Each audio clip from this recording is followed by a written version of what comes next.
얼굴에 살이 없으면 무조건 울세라를 피해야 된다는 말은 딱 정확히 맞는 말은 아니고요.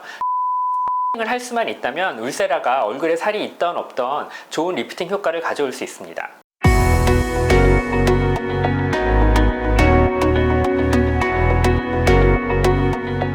안녕하세요. 클리니크 우주의 이기혁 원장입니다. 오늘은 울세라에 대해서 좀 말씀드려 보도록 하겠습니다. 최근에 울세라에 대한 문의를 주시는 분들이 조금 늘어서 왜 그런가 했더니 최근에 연예인 한혜슬 씨가 유튜브에서 자기가 자주 받는 시술 몇 가지를 이제 언급을 하시면서 울세라를 언급을 하셨더라고요.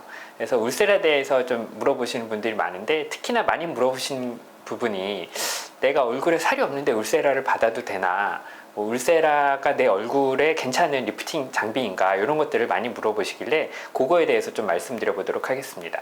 사실 얼굴에 살이 없는 사람들이 울세라를 하면 안 된다는 말이 완전히 틀린 말은 아닙니다. 그러니까 울세라가 좀 깊은데 강한 에너지를 주기 때문에 그 에너지를 주는 그 타겟이 딱 지방층에 맞게 되면 지방이 좀 줄어드는 효과가 있을 수 있기 때문인데요. 그로 인해서 실제로 이제 인터넷 후기 같은 것들을 보면 울세라를 받고 볼 꺼짐이 좀 생겼다, 얼굴에 살이 없어서 더 나이 들어 보이게 됐다라고 호소하시는 글들도 있는 경우로 볼 수 있습니다. 사실 울세라는 스마스라고 하는 얼굴의 근육의 근막을 타겟으로 하는 초음파 기기인데요. 이 근막층에 에너지를 전달하게 되면 거기서 이제 콜라겐이 많이 생성이 되면서 리프팅 효과가 나타나는 그런 원리를 이용한 장비입니다. 보통 요 스마스층은 굉장히 얇은 층이기 때문에 이렇게 넓게 분포하지 않아서 정확히 맞춰서 타겟팅하는 게 중요한데요.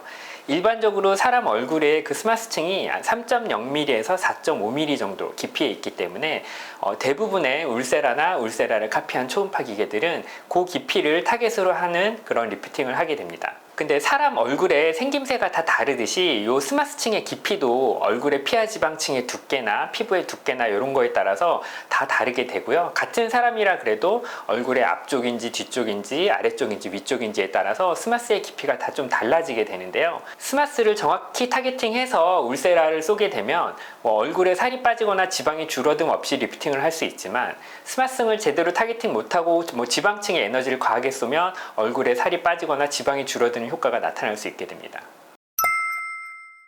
사실 이러한 점을 꼭 나쁘게만은 볼 수 없는 게, 얼굴에 좀 살이 많으신 분들은 살이 많아서 거기가 늘어지는 부분이 생기고 우리가 흔히 말하는 이제 불독살처럼 처지는 느낌이 생기는 경우가 있는데, 그런 분들은 이제 그쪽에 지방을 좀 줄여주는 효과를 나타내는 게 리프팅 효과를 훨씬 더 뚜렷하게 보이게 해주고 만족스러운 라인을 잡을 수 있게 되기도 합니다.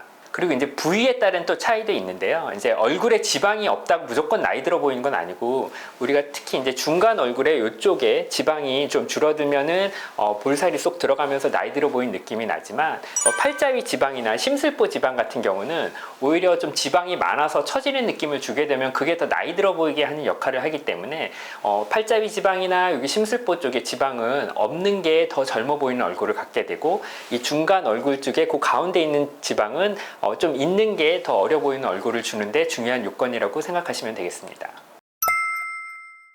즉 얼굴에 살이 없으면 무조건 울세라를 피해야 된다는 말은 정확히 맞는 말은 아니고요. 정확한 타겟팅을 할 수만 있다면 울세라가 얼굴에 살이 있던 없던 좋은 리프팅 효과를 가져올 수 있습니다.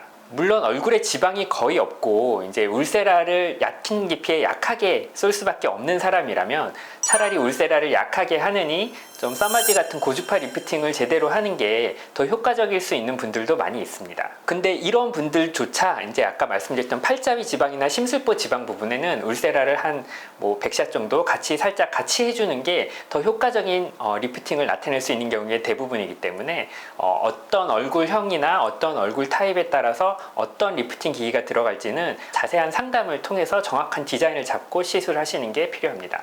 결론적으로 부작용 없이 초음파 리프팅을 하기 위해서 가장 중요한 거는 정확히 진단하고 이제 피부 두께나 아니면 정확한 진단 기계로 전문의의 상담을 받고 정확히 진단해서 리프팅 시술 디자인을 자세하게 짜는 게 제일 중요하고요. 두 번째로는 초음파 리프팅을 할 거라면 라이브 뷰로 이제 스마스의 깊이를 정확하게 볼 수 있는 장비를 사용하는 게 필요합니다. 사실은 이제 울세라는 카피 기계들이 워낙 다양한 장비들이 많이 나와 있지만, 이 라이브 뷰가 울세라만큼 실시간으로 정확히 반영되는 기계들이 없기 때문에 웬만하면 울세라로 리프팅을 받으시면서 스마스층의 깊이를 정확히 판단하고 그 깊이를 정확히 타겟팅해서 시술을 받는 게 제일 중요한 포인트가 될 수 있겠습니다. 오늘은 울세라의 정확한 리프팅에 대해서 말씀드렸습니다. 감사합니다.